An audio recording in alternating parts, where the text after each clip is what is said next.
Hello viewers, आज की हमारी कहानी का मौजू है टाइम ट्रैवलिंग एडवेंचर। एक पुरस्कून गली के कोने पर एक छोटी बेतरतीब कदीम चीज़ों की दुकान में जेम्स ने एक ऐसी चीज़ दरियाफ्त की जो इसकी ज़िंदगी को हमेशा के लिए बदल देगी। ये खाक आलूद पीतल की जेब घड़ी थी जो पहली नज़र में नाकाबिले ज़िक्र थी, लेकिन जैसे ही इसने इसे उठाया, इसे अपनी उंगलियों में एक अजीब, तकरीबन बरकी झंझलाहट महसूस हुई। बूढ़े दुकानदार मिस्टर हारग्रू जेम्स ने घड़ी का जायजा लेते हुए जानबूझकर मुस्कुराते हुए देखा। ये खास चीज़ है नौजवान, उन्होंने कहा, एक टाइम ट्रैवलिंग डिवाइस या इस तरह लिजट जाता है। जेम्स एक मुतजस्सिस और बहादुर रूस साजिश का मुकाबला नहीं कर सका। इसने पॉकेट घड़ी खरीदी और मिस्टर हारग्रू ने इसे इसके इस्तेमाल के लिए खुफिया हिदायत का एक सेट फराहम किया। इस रात अपने अपार्टमेंट की खुश तन्हाई में जेम्स ने घड़ी की जांच करने का फैसला किया। इसने एहतियात से हिदायत की पैरवी की और डायल को मोड़कर इसने खुद को कदीम रोम के एक हलचल से भरे बाजार में पहुंचाया। ये पुरजोश और गैर हकीकी दोनों था। वो फन तामीर, मुतहर्रिक लिबास और रोजमर्रा की जिंदगी की हलचल पर हैरान रह गया। जेम्स ने टाइम ट्रैवलिंग डिवाइस का इस्तेमाल निशाता सानिया से लेकर वाइल्ड वेस्ट तक मुख्तलिफ इदारों को दरियाफ्त करने के लिए किया। इसने तारीखी शख्सियात से मुलाकात की, अजीम औकात का मुशाहिदा किया और यहाँ तक कि मुख्तलिफ औकात के लोगों से दोस्ती की। इसकी महमजोई गैर मामूली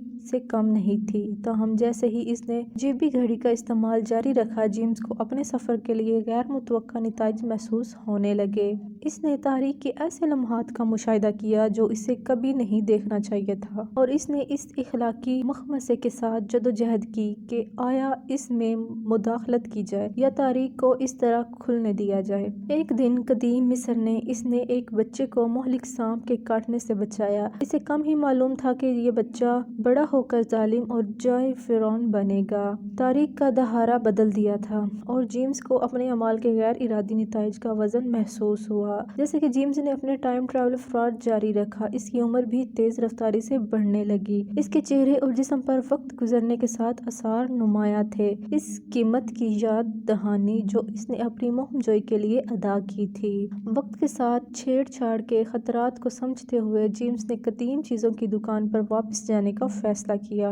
मिस्टर हारग्रू ने जानबूझकर इसे सलाम किया और जेम्स ने जेबी घड़ी वापस कर दी। ये एक भारी बोझ है ना? बूढ़े दुकानदार ने कहा। भारी दिल के साथ जेम्स ने सच्चाई को तस्लीम किया। इसने जान लिया था कि वक्त जिंदगी की तरह एक नाजुक और बाहम जुड़ी हुई टेपेस्ट्री है। तारीख में इसके सफर ने इसे इंसानी वजूद की खूबसूरती और जुल्म और छोटे से छोटे अमाल की नताइज भी दिखाए थे। जैसे ही वो कदीम चीजों की दुकान से निकला, जेम्स मदद नहीं कर सका, लेकिन हैरान नहीं हो सका। क्या जीप की घड़ी एक और मुतजस्सिस मुसाफिर के हाथ में आ जाएगी, और अगर वो भी वक्त के साथ साथ अपने सफर के गैर मुतवक्का नताइज को दरियाफ्त कर लेंगे?